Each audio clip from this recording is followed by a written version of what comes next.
16 months after the Taliban returned to power, all the fears of human rights activists are coming true. Women have been banned from attending university and secondary schools, as well as parks and gyms. Former Member of Parliament Mirsal Nabizada, one of the few female lawmakers who stayed in Kabul, was shot dead in her home earlier this week. Executions, floggings, and public amputations are back. The Taliban has indicated it wants to use women's rights as a bargaining chip in exchange for sanctions relief. With 40 million people living in dire conditions that are getting worse by the day, should the West engage with the Taliban? Was the U.S. pullout after a 20-year presence in the country handled correctly? What could have been done differently, and should it have happened at all? What's next for Afghanistan?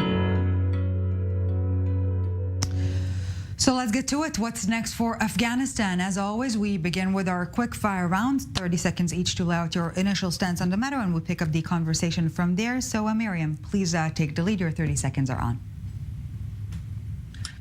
Well, I think particularly what's currently taking place in Afghanistan is the pure responsibility of the international community. The international community did not ask the permission of the Afghan people when they were asked to when they invaded Afghanistan, and they did not ask the Afghan people how to govern Afghanistan. For some reason, the West assumed that their application of governments would probably be best suited in Afghanistan. Of course, time has informed all of us that it was not the best approach. And then when they withdrew from Afghanistan, it was not with consultation with the Afghan government or the Afghan people. I feel that the course that Afghanistan is in is purely Yes. Okay. Yes, Miriam. We will put a stop right here. Conclude our first round, and we will continue from that point in a second. Colonel Outzen, your take, please. Well, Afghanistan was a deeply problematic society and polity before the West intervened militarily following the 9/11 attacks. So if you've spent time in the country, you know that the deep political pathologies, the corruption, the lack of institutions are really features that have been there for decades and predate the U.S. I think we did pull out badly, and I think there's some responsibility to help make things better. But most of the problems that are in Afghanistan now are different in degree and not type from what was there before our intervention. Mark Schulman, last but not least. I'm going to agree with the Colonel. General Powell once said, "You break it, you fix it." But we didn't break Afghanistan. It was, I don't know, was it the British who broke it? Was it the Soviets who broke it? It's been broken. And the problem is, unless you deal with issues of extreme Islam or any extreme religion and their views of women that almost all these extreme religions seem to have in common, there's almost no solution. And I don't know who can fix it. I don't know how it can be fixed. It's a terrible situation. Americans withdrew poorly, but there probably wasn't a great way to withdraw in any case. It was either stay forever or find a way out, and unfortunately everything is bad. Okay, and from that starting point, let's feel free to interact from this point onward. So, Mr. Schulman, you know what? Let's begin from the point you've just made. The handling or lack thereof of the American pullout seems to be a consensus, the failures of it, that is. But you're suggesting that no matter how it was handled, the result would have been more or less the same. I think so. I mean, yes, there wouldn't have been those pictures, and maybe things could have been a little bit smoother. But it became clear in retrospect that without the American and other foreign forces there, the Afghan army was not going to be able to keep the Taliban at bay. So it was going to happen. Ultimately, the Taliban were going to win this war regardless, unless the United States or others supported them.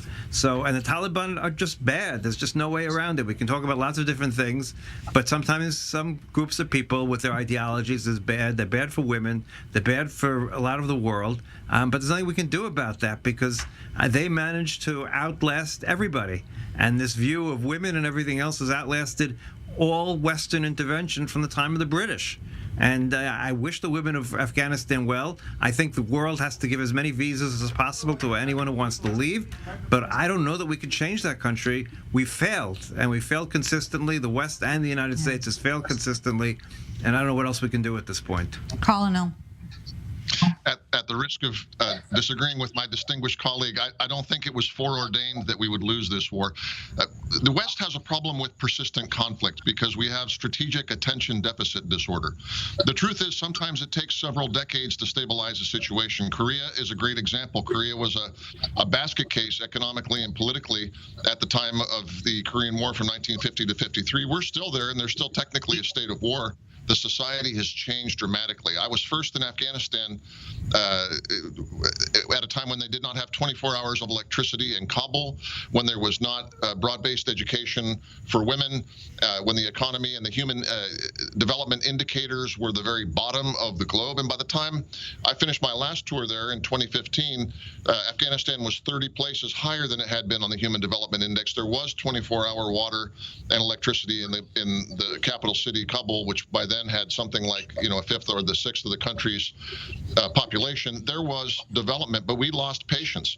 And Washington, people who looked at the strategic aspects of this from the military and diplomatic side, felt that we could stay at reasonable cost, and it's simply the fact that the president chose not to do that. I don't think it was foreordained to be as bad a withdrawal as it was. We could have done this, and the development could have continued, and the Afghan women are paying the price. I think it was bipartisan agreement to withdraw, unfortunately. I mean, I agree we could have stayed, but keep in mind the difference. In Korea, Americans stopped dying in 1954. That's the reality. Americans had casualties up until very much to the very end, and that's the American people who were tired of the war more than anything else. We lost more soldiers to training accidents in the United States on military bases in the last year of the Afghan war than we did in Afghanistan. That's all true, but it's very hard to explain that politically and to the American people. The fact is, generations of soldiers were going to Afghanistan, and people were saying, how much longer? And Korea was very different. You could go to Korea with your family, basically, in many cases. Afghanistan was a completely other experience, and I think the American people just got very tired of it. And whether they were Republicans or Democrats, they both decided to withdraw. So Miriam, is it indeed inevitable, as the gentleman illustrated, or is it a result of consequences? I think my colleagues here have forgot that when the Soviets invaded Afghanistan, the U.S. had used Afghans and the Afghan platform to pretty much dismantle the Soviet Union. So that's something that we have to look at. And when we look at the responsibility of withdrawal, the Secretary of Defense, Mark Esper, and also Secretary of State at that time, Mike Pompeo, had publicly interpreted the deal to mean that the U.S. departure from Afghanistan, in their view, was conditional rather than automatic. So how they withdrew, and yes, the Taliban are bad people, but at the end of the day, they were Afghan people. And we have to reflect that when the first Bonn conference did take place, United States had excluded the Taliban. And this is something similarly that they did on the second time around. When they were talking to the Taliban, they excluded the Afghan government. Why is the United States taking the frontier on how to govern Afghanistan, or who should be included and who should not be included? There should have been a proper conciliation the first time around during Bonn, but because Bush was so upset during 9/11, after the response of 9/11, and then this time we had Biden just quickly wanting to exit Afghanistan. Although that this was Trump's decision or policy, it was Biden who at the end executed the decision. But Miriam, you for sure understand the claim or the rationale of engagement, meaning recognition, and recognition meaning legitimacy, or to put it in a question form, how should the West engage with the Taliban? Can it be trusted at all?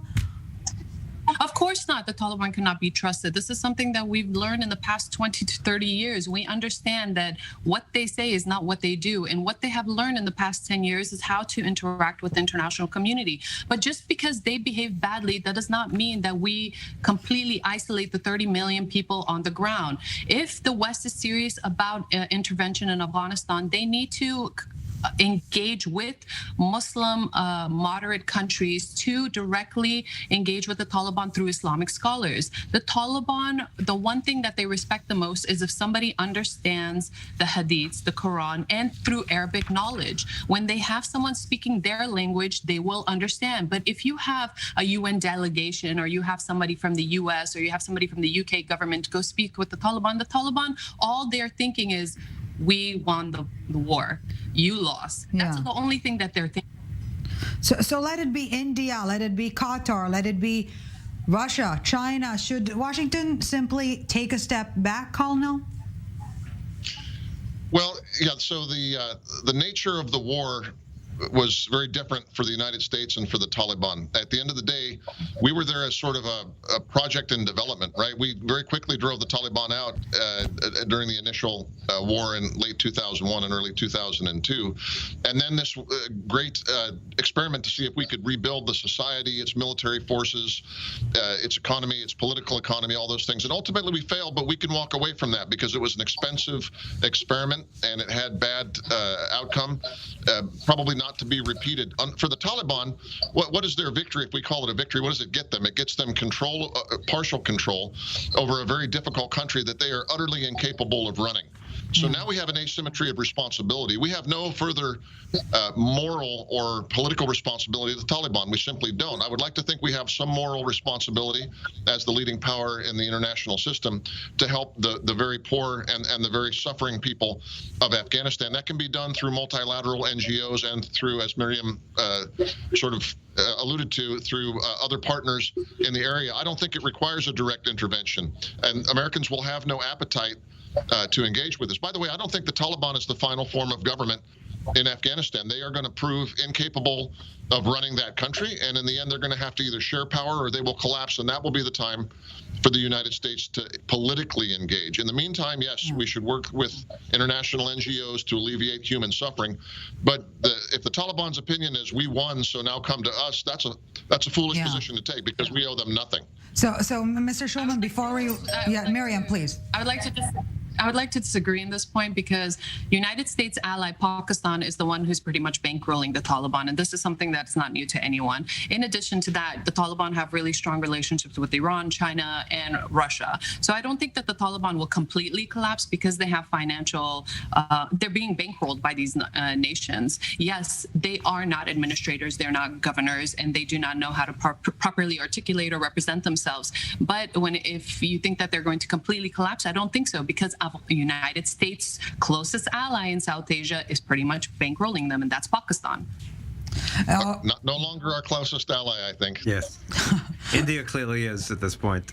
Okay, and on that note, we will be taking a very short break, but we obviously have so much more to unpack. So Miriam Wardak, Mark Schulman, and Colonel Ritz Oudson, you're staying with us. A few minutes break, and we're back with part 2 of the summit. Do not go anywhere.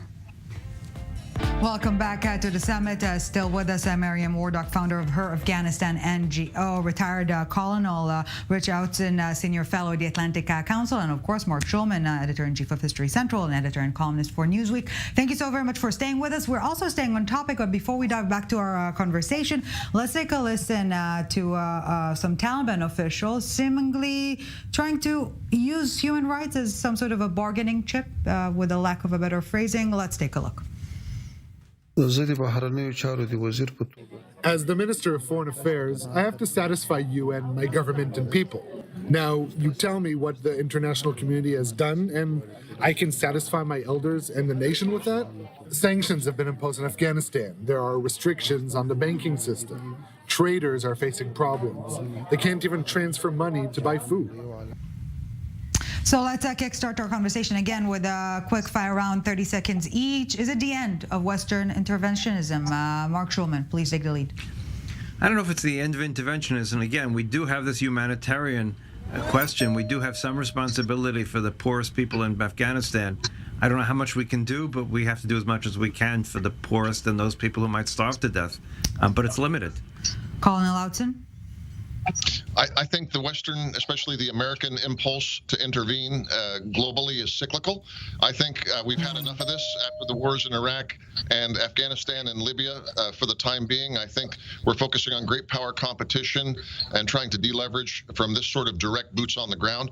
But it'll be back. It might be 5 years, 10 years, 15. And I think when the suffering of the Afghan people is unfortunately extended, there will be political change, chaos, maybe a civil war, increased terrorism, and that will probably prompt a renewed urge to intervene. You try to get out, but they pull you back in, right? Miriam, your thoughts? Well, it depends on what level of intervention are you talking about. Are you talking about military intervention? I think that the possibility of that is slim. But if you're talking about diplomatic intervention, we just saw that diplomatic interventions are continuous in Afghanistan. And I think that the Taliban are taking, they're high on power right now. And the fact that these crucial and gruesome attempts of policies that they are enforcing is what's gaining them popularity. This is something that I continuously write about, that the Taliban do not know how to govern, but what they do know is how to become popular on their radical views. And this is something that they learned from their allies with Russia and China. Yeah, good at doing politics. Let's open the conversation and feel free to interact once again. So in terms of the modus operandi here of the West, will cutting aid, for example, in response to those bans on female engagement in NGOs, will cutting aid harm Taliban or the people? Miriam. I mean, Well, I'm extremely confused that the United States made the decision to pull out from Afghanistan. Why did they freeze the assets of Afghans? That is one question. The minute that they froze assets and they decided to completely cut communication with the Taliban, that's when the Taliban started to apply harsh, strict regulations on the Afghan people. The Taliban are well aware that the dire circumstances, especially of women, is how to put a nudge in the international community. So what's really happening? Why did the U.S. bring the Taliban back and then completely cut off ties? And what the humanitarian interventions that are also taking place in Afghanistan are limited. They are limited to the fact that even the U.S. had put out a statement saying that you cannot interact with the Afghan Taliban. How is my organization able to complete any tasks without interacting with the government that is there? Mark. it's like all the sanctions. It's both. It's going to hurt it hurts the people, and it can possibly hurt the government. But the government in this case doesn't really care. So it's it's a tightrope that is very impossible to walk, because we have this responsibility. You know, people will die from malnutrition and for not having food, and we have some responsibility after our 20 years for that. On the other hand, how much is that responsibility and how much can we help? And it's just limited, I think. And Colonel, perhaps elaborating on what you alluded to in your opening remarks, will the Taliban turn Afghanistan into a hotbed for other fundamentalist movements, let it be the Muslim Brotherhood? How is it going to impact other such movements, if we can dub it as such? Well, this idea that they were somehow going to be less radical and less sort of hospitable to Islamic State or to the other violent groups, I think, was always a mirage. I think, in fact, that they don't care about the sort of radical groups, violent groups. Most of them have family ties, and in any case, they'll have cousins or extended family members that are members of different groups. I do think the Taliban, as long as there's some prospect for aid in future, will try to keep, for now, external attacks, right? Attacks into Europe or the Middle East against our allies from being generated within Afghanistan's territory. But that doesn't mean that they will stop these groups from being resident in and active in Afghanistan. So I think that the terrorism and radicalism will be on a low simmer. I don't expect it to become a hotbed like it was in the 90s with Osama bin Laden. And by the way, I want to agree with what Miriam was saying, although I think that Mark's right. There's always a double-edged sword when it comes to sanctions. The conditionality on aid is an important way, in theory, to modify someone's behavior. But if you totally cut off, if you diplomatically isolate at the same time that you're economically pressuring a bad regime, and then you don't have the sort of conversations about the leverage and about what we actually need them to do, you really undercut your own attempts. So I think in this case, the banning of contacts and the lack of direct interaction actually undercuts the potential use of economic tools. It's not a very well thought out coercive policy. And Miriam, should change be rooted in grassroots movements rather than exiled or foreign interference? Or maybe the question should be, are we to see a civil uprising in Iran style, so to speak? Not that it is that successful at this point in time. Well, we are seeing a civil uprising and we're seeing grassroots movements, but you have to look at the capacity of Afghanistan. We only have 30 million plus people, and majority of these grassroots and civil movements are pretty much led by women, and they're also limited. The Taliban have prioritized their stance on women. in their governance. So despite facing resistance in Afghanistan and from the international community, they're maintaining a unity within their ranks and avoiding corruption within their forces by such difficult, horrific stance on women. However, I think that these views can be changed. And I say this mainly because the rejection of mainstream Islamic scholar interpretation and thought of the Taliban. There have been like 4 Islamic councils in Afghanistan, the head of Darul-Uman Madrasa in Herat, International Council of Al-Azhar, the Council of Scholars in Saudi Arabia, and the Organization of Islamic Council. Dozens of Islamic scholars inside Afghanistan and internationally have rejected the actions of the Taliban as un-Islamic. Now, again, you cannot speak to the Taliban in English. You need to speak to them in Arabic, use the hadiths and Islamic verses of the Quran to change them, because they're using Islam as their tool of operation and their tool of battles. And Mark Schulman, as we're nearing the end of our conversation, connect the geopolitical dots for us, if you will. The Russia-China axis, U.S., the Gulf. Is the U.S. Look, the Taliban are clearly part of what was once called the axis of evil in that sense. In other words, they're getting support from the Iranians, they're getting support from the Russians, and they are our enemies at this point.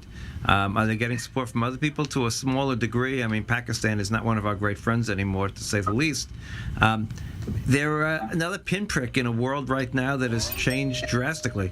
And we'll have to see how it affects things going forward. But I just think it's going to be so difficult to change a regime that's misogynic in such a deep way.